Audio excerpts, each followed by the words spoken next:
I did a demo when I was 15 and sent it out to all the major labels in the U.S. Got rejection letters from every one of them, but somehow, did not deter me. I actually taped them to my wall as kind of an inspiration. This is Rob Ruckus. Hey, this is Kate Clover. Hey guys, it's Nick Collins here from The Effect and Better Strangers. Hi, my name is Madeline Rose. Hey, it's Ben McKelvey. It's Tim Howard here from Mike and the Mechanics. Hello, I'm Amanda Lehman. I'm Billy Harvey. What's going on, everybody? I'm Casey Sampson from the band Twist Stop. Hey, it's Tony from Fastball. Hello, everybody. My name is Isaiah Mitchell. Hey, guys, it's Matt here from the White Lakes. You're listening to Almost Famous Magazine. Come join us for this interview. Check it out, Almost Famous Magazine. Welcome back to The Hang right here on Almost Famous Magazine, everyone. Thank you to everyone who subscribed, rang the bell, and shared our channel. We really enjoy bringing you all of these different artists, from punk rock to singer-songwriters and everything in between. And today's no different. And I'm really excited to bring this guest to you. I actually grew up with his music. Had the opportunity to see him perform when I was very, very young. We're not going to mention dates here because the two of us are only about 29 years old. But we're going to hang with singer, songwriter, video creator, video game creator, Dean Friedman. Now, if you were a Jewish kid growing up in the late 70s to mid 80s, you might have decided to name your daughter after one of his song titles, and we'll talk about that. Or you may have heard one of his song that was banned by the BBC, and I think that's just a great story to tell. Throughout his career, Dean has released countless albums. He's taken an incredible turn in the middle of his career into video and video game production. I'll be honest, we have limited time, but that's probably worth an entire other episode on. But we'll hit on that today. So we have a lot of ground to cover. So let's hit the ground running. Dean, thank you for making time. Pleased to be here, Scott. Thanks for having me. Absolutely. This is going to be exciting. Where we typically start hangs is really talking about someone's musical origin story. Did music find you, or did you find music? And how did that develop into the artist you became? Well, my mom was a singer and a performer on Broadway and film. And so I grew up in a house filled with music. There was always some Broadway show tune on the piano or some aria playing on the record player. And so music was something inevitably going to be a part of my life. But once I was in high school and, started doing coffee houses, and, someone paid me $10 for a coffee house gig, I thought, this is great, doing something that I love anyway and getting paid for it. Still working on the getting paid part, but otherwise I never stopped doing it. What was the impetus, though, for you, kind of the feeling that drew you to do it, right? You had the music in the house, but what was it about music that fed your creativity to really get going on it? Well, I guess the music itself was always satisfying and fulfilling. It was always a fun thing to do. And along with that, there's a time where, kids grew up aspiring to be an astronaut or a cowboy or, some adventurer. The era that I grew up in, a lot of the heroes and role models were musicians, singer-songwriters. When people around you were extolling the virtues of a particular individual, you sort of internalize that into thinking, well, gee, maybe that's something that I want to do. So I grew up in the era of the Beatles breaking out, and Dylan and the Monkees. And that was something that seemed to have a lot of social currency. And so it just became one of those unrealistic ambitions that I so stubbornly persisted at.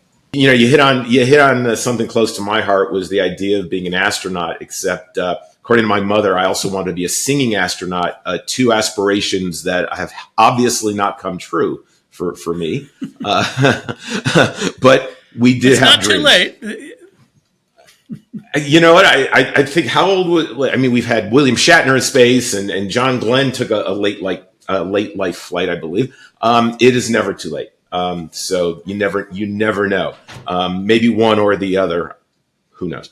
But yeah, it was definitely a different time. I mean, it was, you had an opportunity to get out there and build your chops, not necessarily like musicians of today, many of which, we have advancements in technology. We definitely have communication advancements, and it was a different time where you had to go out and really, it was almost like going door to door, right? One person at a time in a coffee shop, the next person through the door and build that audience. I'm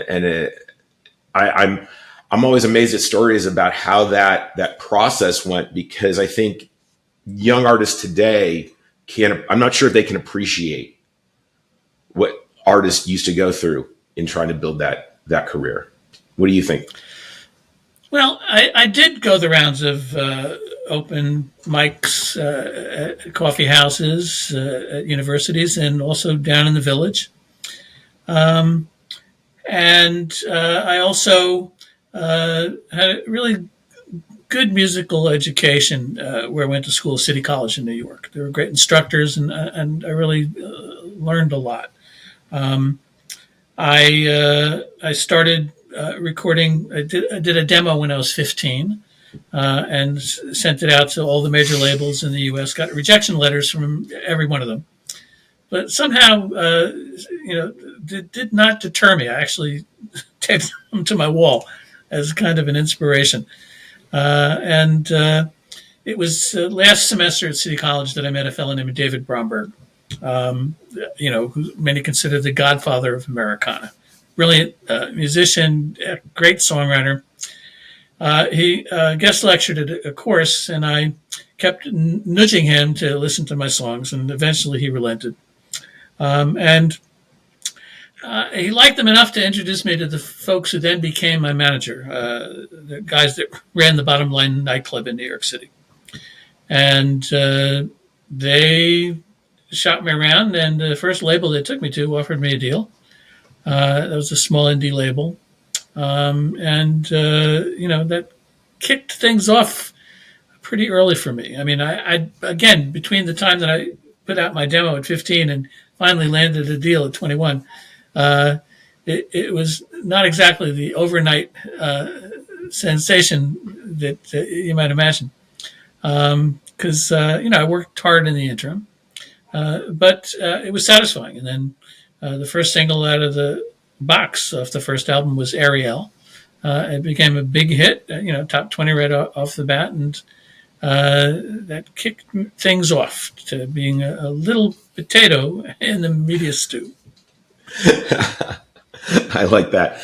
Let me go back to one thing that you mentioned, because I think it's a good life lesson that some people struggle with today. Is you said that you were a little relentless, and you kept asking, right? You kept asking, listen to my demo, listen to my demo, listen to my demo. I live by the philosophy, if you don't ASK, you don't GET. And had you not asked multiple times, where would you be today, right? We have to ask ourselves those questions. So I think that's a great lesson, because we live in a day and age of this immediacy where the expectation is, I've created something, I'll be an overnight success. But it takes miles under your feet to get there. It takes that and a good bit of luck. And even though the landscape has changed so dramatically in terms of access to the tools of production, to distribution, to marketing, that element of it remains the same. Is that if you have a vision and a passion, and it's something that you love to do, which makes it a lot easier, there is a good amount of sort of discipline and persistence that's required along with luck. Having said that, though, my mom encouraged my pursuing music, but she always made sure to follow it up by saying, you should always have another way to make a living. And I used to find that really annoying, but she was right. And so I, even after I had an initial, burst of success, it didn't mean that I was always making a living as a musician. And so other skills made it possible for me to survive and get by and still pursue my music. So something worth keeping in mind that, if you're pursuing your passion, that's great. But it's probably a good idea to at least find something in a related area to pay the bills while you're trying to achieve whatever that goal may be. No, you're absolutely right. What you said about your mom saying that to you, I'll never forget the moment, because I went to film school, and I'm not necessarily a filmmaker these days. I make little shorts, but I'll never forget a very similar conversation about what else are you going to do, and being a little stubborn about it, but at the same time having to figure that out. So I can totally appreciate that story. I want to talk a little bit about Ariel, your first big hit.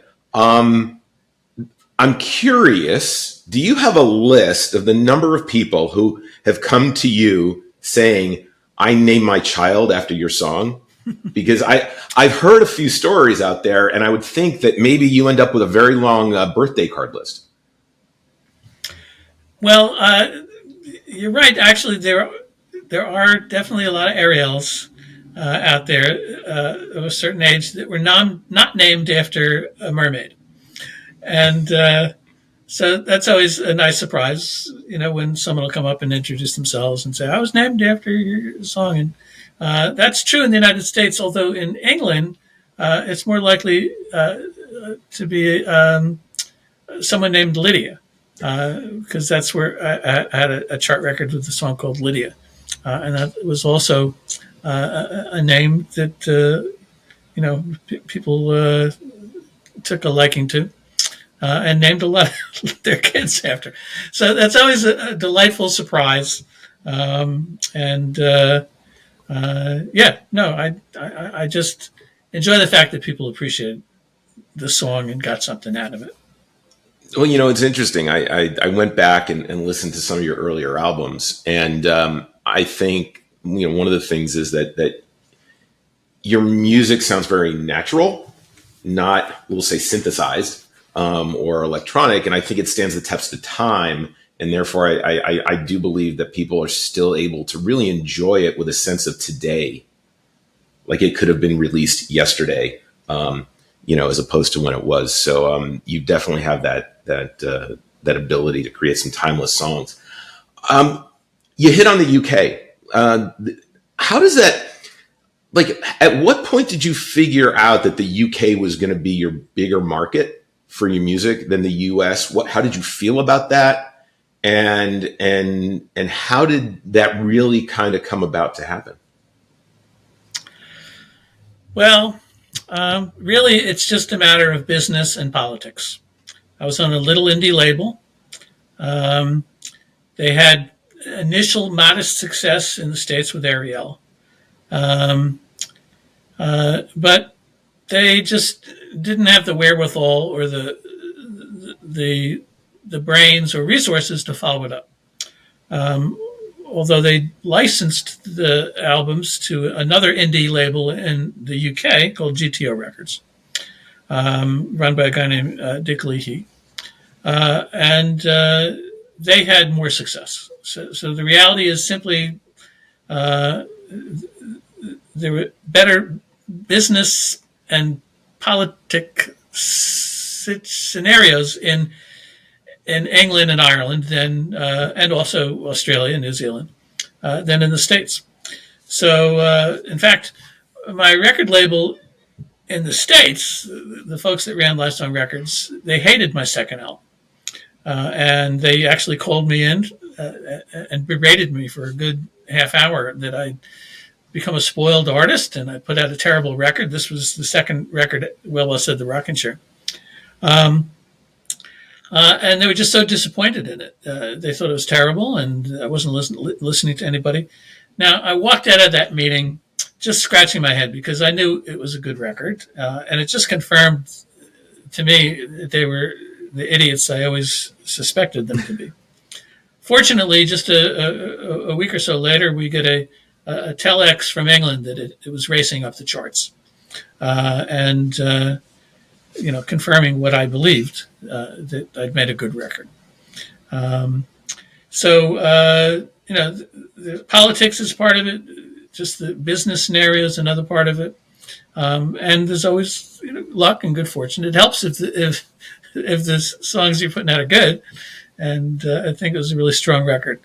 And I had a couple more hits over in the UK and Ireland and other territories around the world, and it made it possible for me to develop a touring career overseas, as opposed to in my own backyard, which has always been a bit of a frustration. It's just easier for me to tour and to book gigs and to market and sell tickets. I just have a higher media profile across the Atlantic.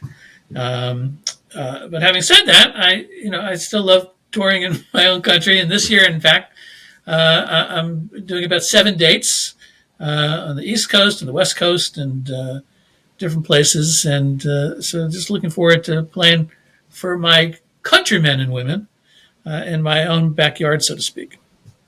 Yeah, you're playing on the coasts, and how now the first place I think you're heading is you're going to head out west, correct? Yes, I have a gig in Los Angeles on February 1st, the day before Groundhog's Day.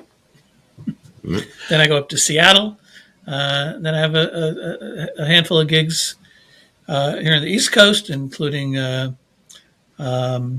Woodstock, New York City, and out in Long Island. I have a gig out in Charlottesville, Virginia, and a gig in Stanhope, New Jersey. So all the dates are on my website, deanfriedman.com, and I hope some of your listeners will show up. Yeah, well, we're gonna throw them down below. I'll tell you that we know from this podcast that people do. There's a gentleman playing.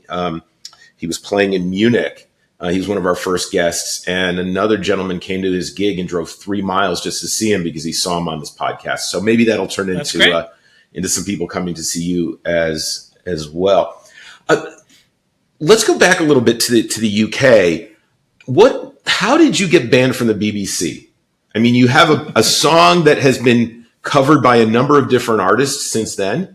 And we were back in the day before we had the internet and all these other, these other ways to communicate. And you got in trouble with, of all people, McDonald's. How's that happen? Well, radio up until, recently, most of radio in the UK was pretty much dominated by the BBC, still to a degree, and that's the British Broadcasting System, which is an arm of the government. And as a result, because it's for their version of public broadcasting, they did not allow anything. They don't have any commercials, and so that they would disallow any music content that smacked of being a commercial. And so when McDonald's Girl was released as a single, they banned it for mentioning a commercial trade name of a fast food restaurant.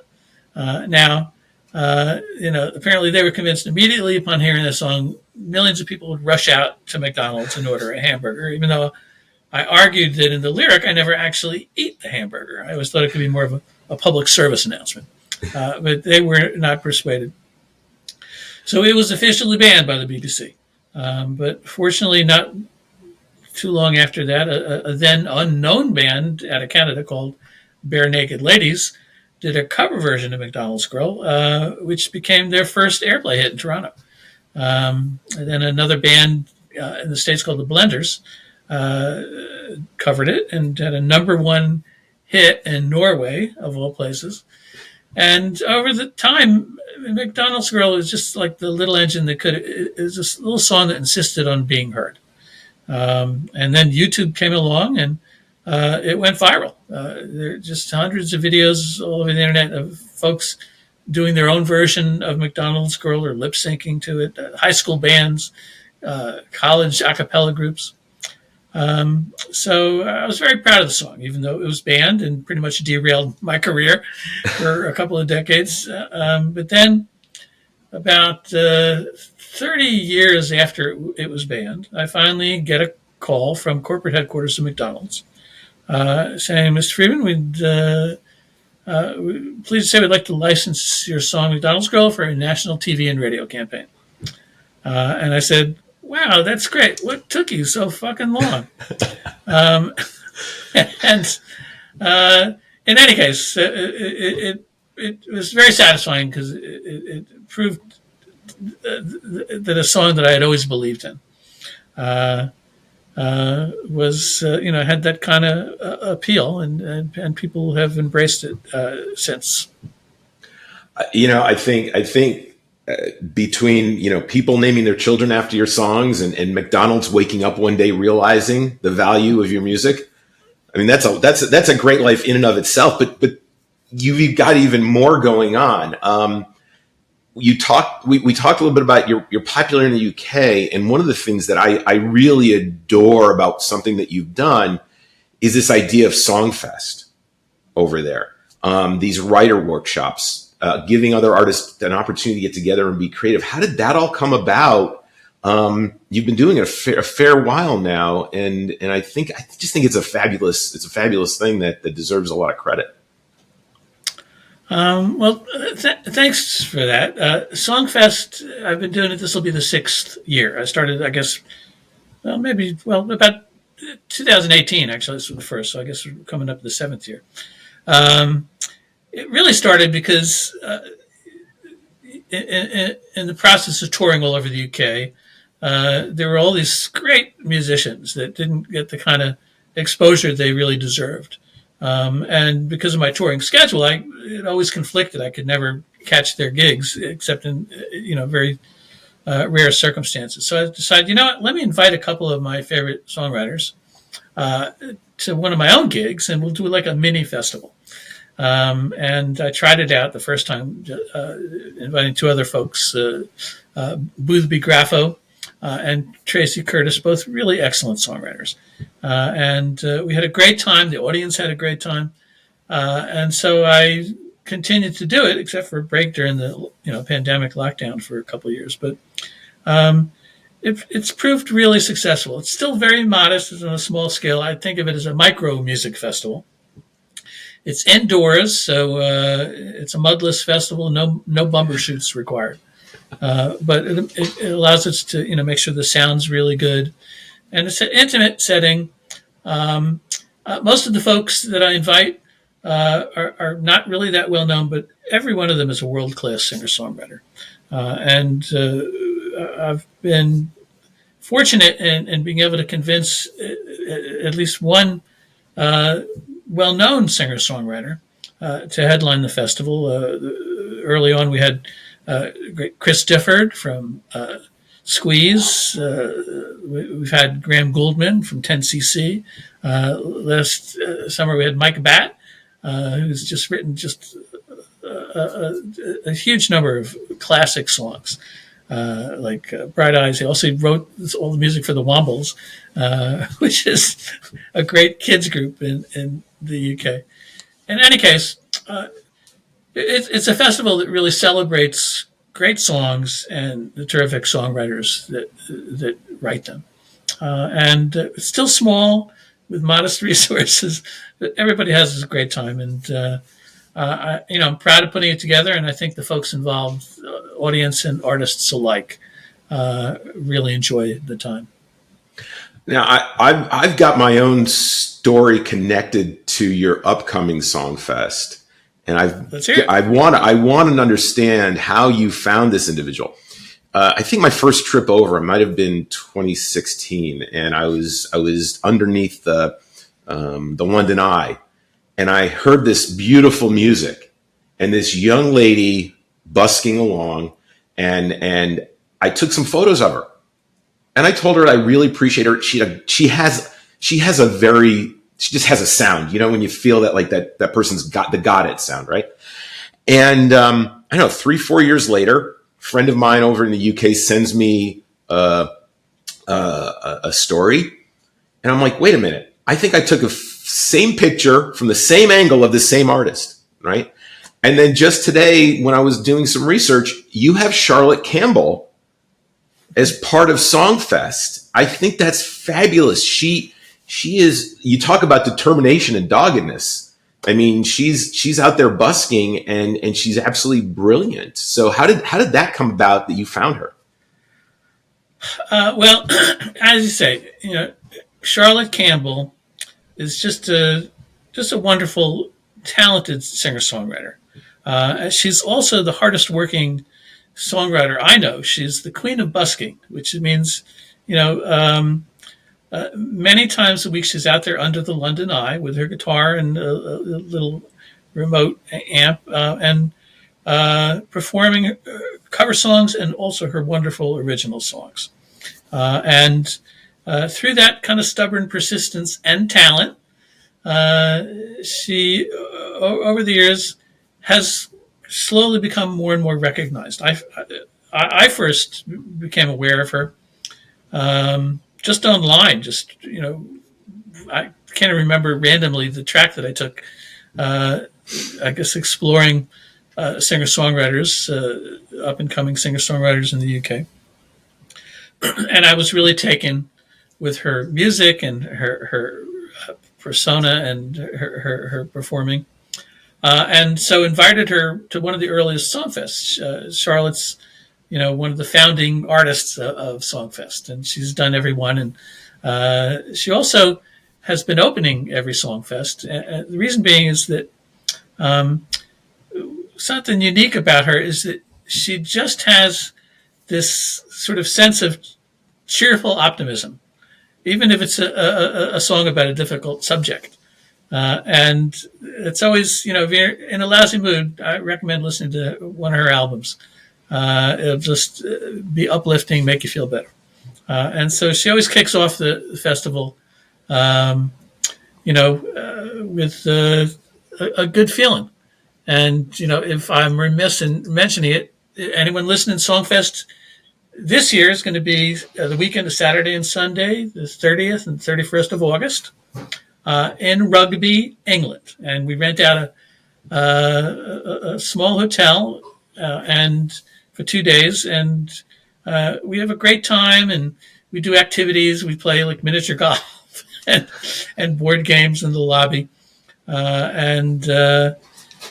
It's about a dozen or so really talented world-class singer-songwriters. So folks like Charlotte Campbell, and I mentioned Boodby Graffo, Tracy Curtis. This year, Vance Gilbert, really amazing singer-songwriter from up in the Boston area. He's returning for the second time to do it. Nia Nichols, Daniel Canercombe, Gavin, Kate Lucas, Jess Silk, Latch, Nicola Farnett. It's a really great weekend. And it's, like I say, for folks that appreciate really good songs, I promise you'll have a wonderful time hanging out with like-minded folks for a whole weekend. And the idyllic wilderness of Rugby and Warwickshire. It's a pretty spot. There's a golf course right adjacent to it, so anyone that likes to hit the links has got plenty to do. Highly recommended. All the info is, again, on my website, deanfriedman.com. And we'll have that down below for sure, because I think that's a great weekend. I mean, it's something that you see. There are a few of them in the UK that really just are it's amazing, and it's a different. To me, it brings a different sense of community than you see sometimes here in the States when it comes to songwriting collectives and bringing people together. So I really like the fact that you do that, and that they have such an appreciation for your music.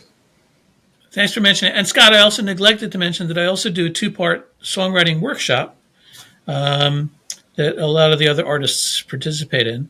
And there are a limited number of slots, only about 10 slots, but there are still some left. So any aspiring songwriters or even experienced songwriters that want to join us for the workshops at SongFest, check out the website for SongFest. You can find it through my website, but also songfest.live.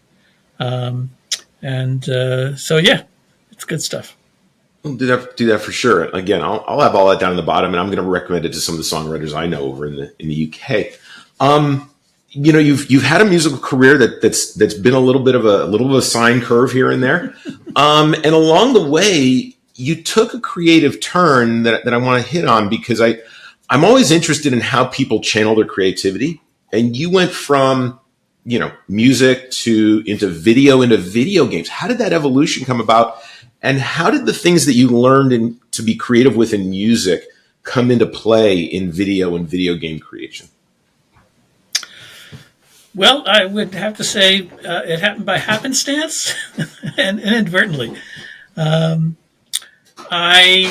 After getting dropped by my label, after McDonald's Girl was banned, I was pretty much left to my own devices for almost 2 decades.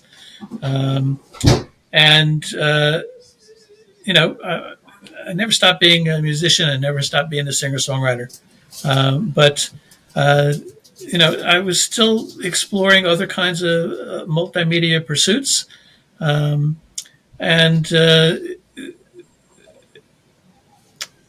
It started off because I had become aware of what at the time was the world's most powerful synthesizer, something called the synclavier. It was the first multi-timbral recording synthesizer on the market, and it was really expensive. It cost, at the time, it was about $50,000, and I couldn't afford one. But I went down to the North American distributor in New York City.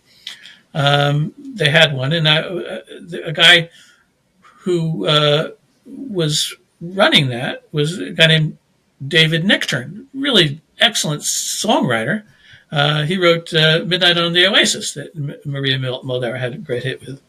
Anyway, he was involved with the synclavier, and he agreed to let me rent time once a week on this amazing instrument, which I did, for an hour every week until I became sort of expert at it. It was through that experience that I was approached to write what became the first book on it was a consumer guide on synthesizer sequencers and drum machines. And not that I was necessarily an expert, but I was a quick study. And because I'd started on the most powerful synthesizer, I was able to sort of distill what was going on in the world of music synthesis. And the book became very popular, and I followed it up with a book called Synthesizer Basics. Anyway, I became a synthesizer maven, to my surprise. It was working with all these really powerful devices that I got exposed to related multimedia trends and experiences. And I was at a trade show and witnessed a demonstration of something that was doing early camera-based virtual reality, which instead of controlling a game figure with a mouse or a joystick, you stood in front of a camera. The camera was tracking your body, and you became Super Mario or Sonic. And if you reached up and grabbed an object, it would be triggered by your silhouette. And so I bought a developer copy of that program. It was by a company called Vivid. And I designed a game called Eat a Bug. And I happened to run into folks at Nickelodeon TV that were producing a show called Total Panic. And I said, I can put a kid inside your video game. And so I did a demo and I showed it to them, and they said, all right. And they licensed it. And Eat a Bug became the first virtual reality game on national television for Nickelodeon. And subsequently, I was hired to create games for a follow-up show called Nick Arcade. And so I've been, designing virtual reality video games for a big part of the 90s. It was a little bit ahead of its time. I mean, this was more than a decade ahead of when Microsoft finally came out with the Kinect box. It meant creating environments and games for museums around the world and theme parks and for Fuji TV as well as Nickelodeon Television. So for a good part of the 90s, it kept me busy and kept the electricity and heat turned on in the house. But there was always some musical component to it. And again, you asked about, how I applied my initial skills in terms of creating content. And to me, those graphic tools and the design elements of it were really no different than playing around with a guitar or a piano. It was just another sandbox for playing and having fun and making pictures instead of making pictures with songs and words. In every instance, there was still some musical component to it. I mean, I did, of course, all the music for the video games that I did for Nickelodeon and all the museums around the world. So it was a lot of fun. It was very exciting. It was very cutting edge technology in its day. Again, it was partly persistence, ambitious, and good luck. There's no rational reason that a small independent, songwriter from Peaks, New York would be able to put the first VR game on national television. But I did. And it was a lot of fun, and there were a lot of great experiences. But as I say, I never stopped being a musician or a songwriter. Eventually that calling called back to me. So I can't see ever retiring from doing that. As long as it's still fun and something I love. Wow, that's a great story. Let me ask you this. Without duplicating the word I'm about to use, because that would actually be bad grammar. But the theme that I'm getting, and I think that if for those who've listened to your songs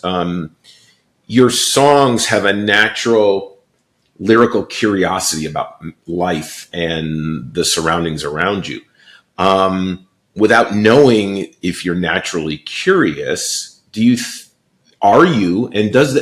that play into your ability to be creative outside of just one medium, to go and learn all those things, to apply them other places?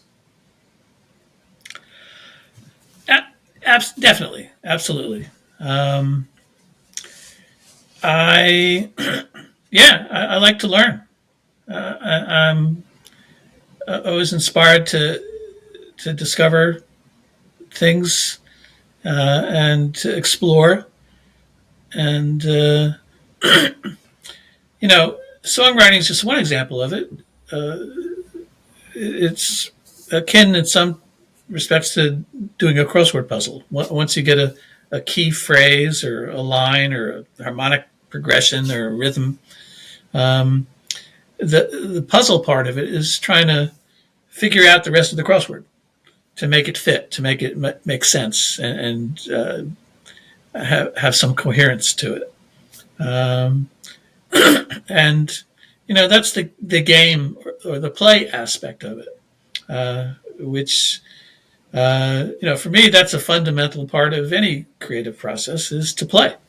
In music, whether it's improvising on the piano or whether improvising guitar or with a alphanumeric, keyboard, it's that play aspect of it where you do it because it's fun. And then if you stumble upon something that you particularly like, you go, that might be worth developing, or let me put that aside and see how I feel about it, a couple of weeks or months from now, or sometimes years. It's it's still an interest and a fascination, and it's the wonder of all the arts. That there's something about pursuing it and being immersed in it and engaged in it. It's just fun. It must release lots of endorphins, because it's a mystery and it's satisfying and it's inexplicable. But when it actually works and comes together, it's kind of like, wow, that's so cool. So yeah, I mean, that's the magic of it. I think that's great. I mean, that's a fabulous life lesson for any musicians or artists who are watching this. Go out, be curious, be playful, don't give up, and you can have a career like Dean's. I mean, you'll find things along the way that are happy accidents that fulfill you. Yeah, it's likely to be a very circuitous career if it's going to be like mine. And it's not to say that there are not, parts of it that suck. And that are a challenge and that are difficult, but and again, the luck plays a big part of it. I would never neglect mentioning that aspect of it, and I appreciate that. I'm grateful for those circumstances and that I've been able to pursue it, and I hope I can continue pursuing it. Well, let me ask you this. Do you think that we create luck, or does luck just happen? I think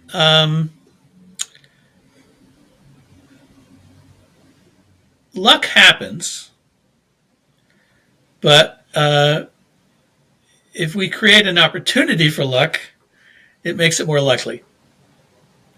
Luck can happen all by itself without you doing anything, or even if you're doing everything wrong. But you can, increase that likelihood of luck, presenting itself an opportunity if you're prepared for that eventuality. In other words, it'd be great if someone, called you and say, "Oh, listen, we want to have you perform at the Super Bowl." Well, if you have not been singing or playing or writing or honing your craft and your skill set for years, you might get up in front of, 100 million people at the Super Bowl and not be able to do a thing. But if you prepare for the eventuality, if you practice your craft and if you approach it not from the perspective maybe having some luck and an opportunity for people to hear it, but if you approach it from the perspective of just being good at what you do, whether or not anybody hears it, well, then that's only going to further you along. You want to give luck a good opportunity to be realized. I think that's that could be on a bumper sticker. You've got to give luck a good opportunity. Those are very wise words. I like that. Couple other things I'm curious about. You're going out to LA to perform, and we know that there are a lot of issues right now with natural disaster out there that we're dealing with. But you kind of have been akin to portraying musically your feelings about the environment and about these tragedies. And you recently put back up, or you did a lyric video for "Sorry About That," a really good song. Where did that song come from originally? What was your impetus for writing it? And what do you hope that people get from it now that you've put it back up while they're experiencing this natural disaster out in LA? Well, I'm beginning to notice that certain kinds of songs of mine that at the time might seem topical have a recurring component to them. So that song, "Sorry About That," is off of my most recent album, American Lullaby, which came out, I think, around 2021. And that song in particular was inspired by what at the time was a serious breakout of wildfires all over the West Coast, up, from California all the way up to, Seattle and into Canada. And in fact, at the time, both my children, Hannah and Sam, were living in Los Angeles, and the smoke was so bad that they came east to stay with us for a few weeks at least. My daughter went back, and Sam is still floating around the country. He has not returned. But so my daughter Hannah lives in LA with her family, and it has been a very stressful couple of weeks in the midst of everything that's going on there. And it's not over, and it speaks a lot about the future unless there are ways to mitigate some of what's inevitable. So it's something I've been acutely aware of, but basically it was addressing the same exact issue, which is that climate change is real. There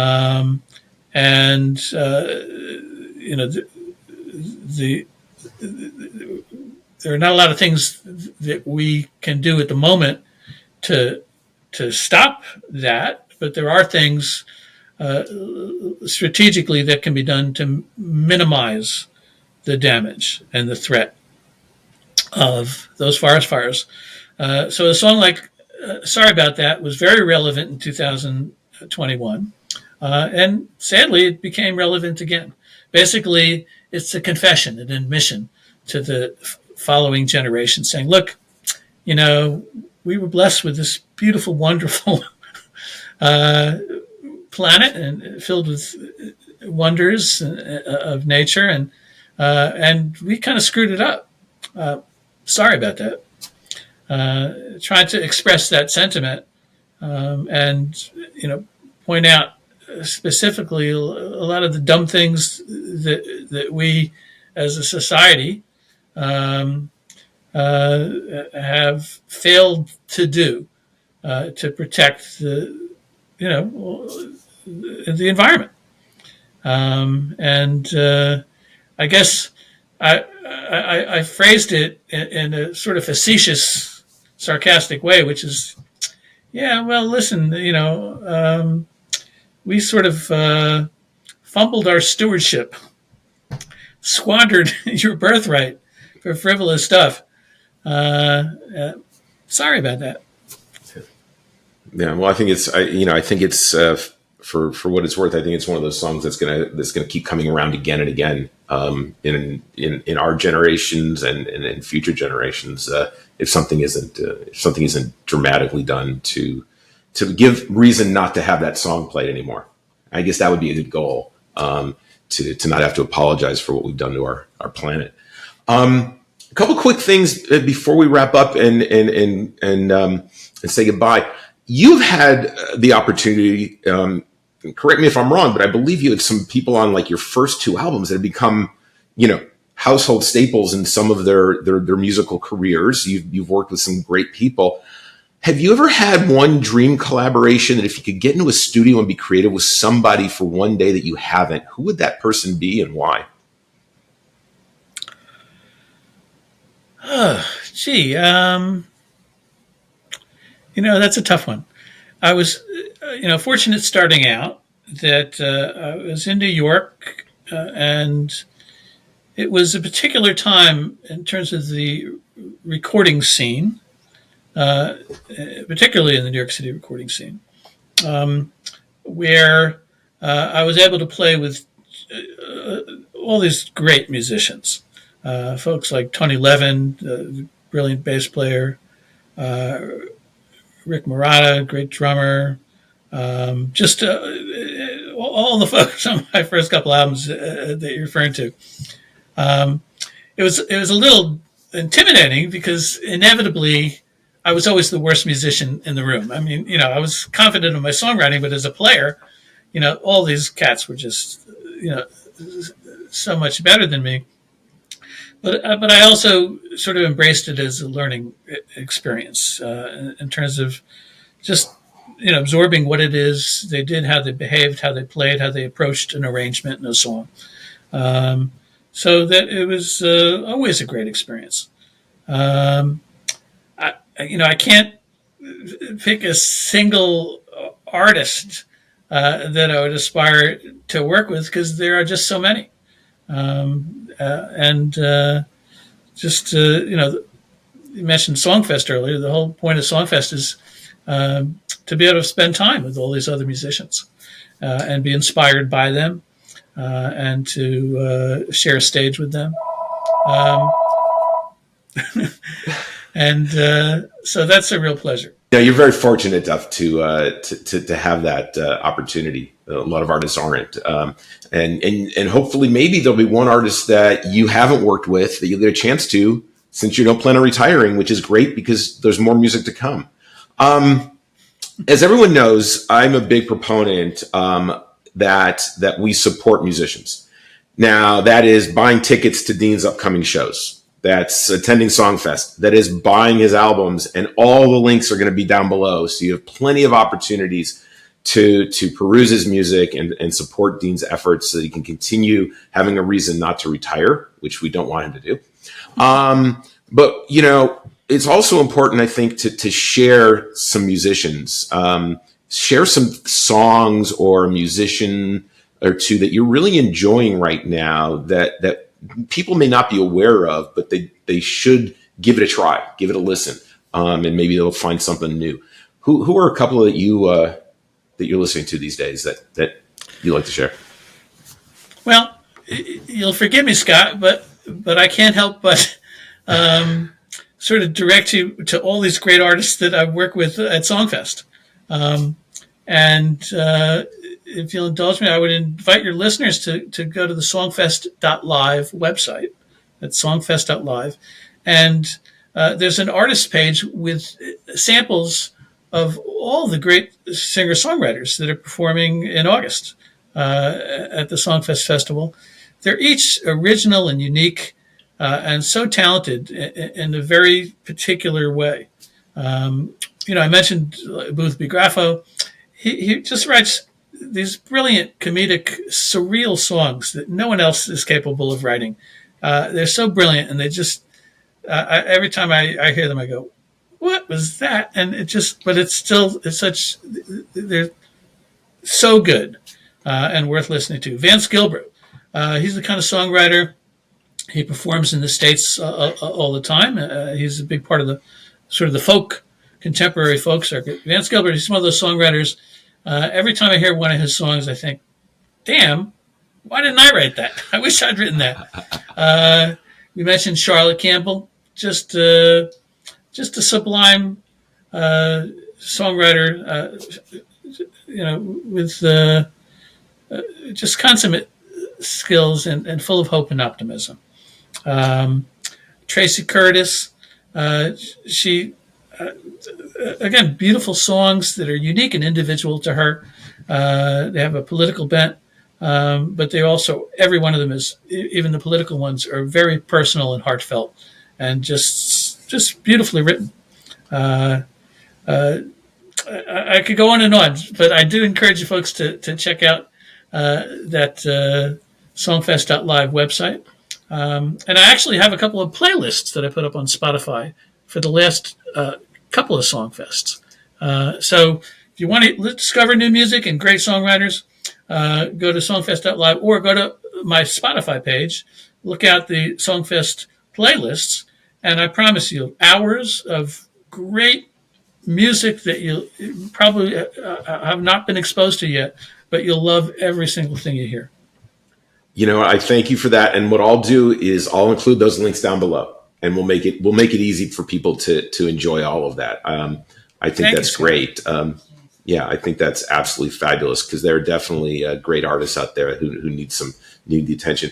Dean, thank you so much for spending time with me today. This has been a great hang. I've had questions for years. You've answered a bunch of them.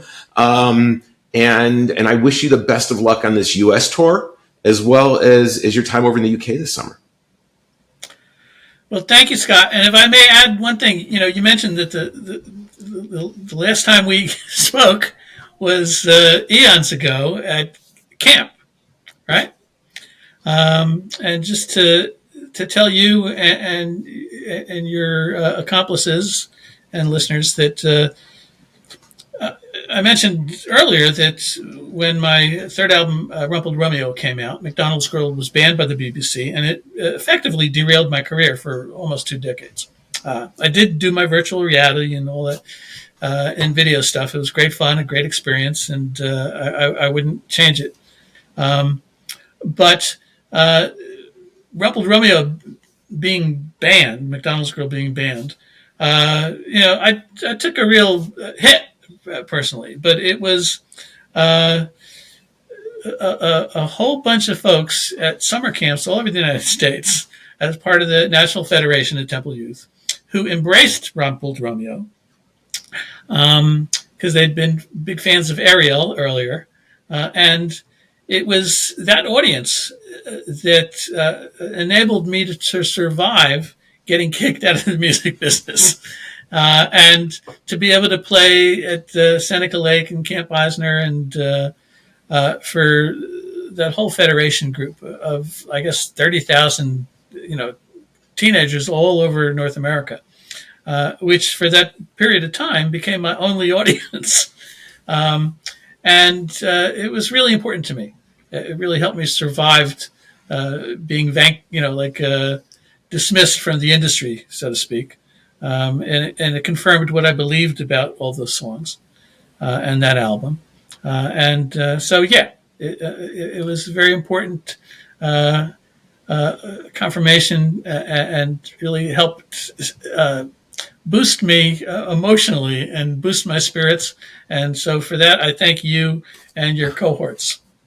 Well, and for every kid who went to summer camp who was exposed to your music, thank you for giving us all of those great songs for all these years. And as I mentioned earlier, they're still as poignant and enjoyable today as they were then. So we owe you one as well. So thank you for that. Thank you for joining me, everybody. This has been another great hang. It's really we really get an opportunity to get to know artists when we sit down and just hang out for a while. So thank you for joining us. Dean, all the best on your tour. People go out and please support Dean and the other artists that we talk about here on The Hang, because by keeping them going, you keep them coming to us to have a career so that we can talk to them about it. So it's a secular thing, and it works out really well, and we all get to learn. So Dean, thank you so much, everybody. We'll see you soon on another Hang.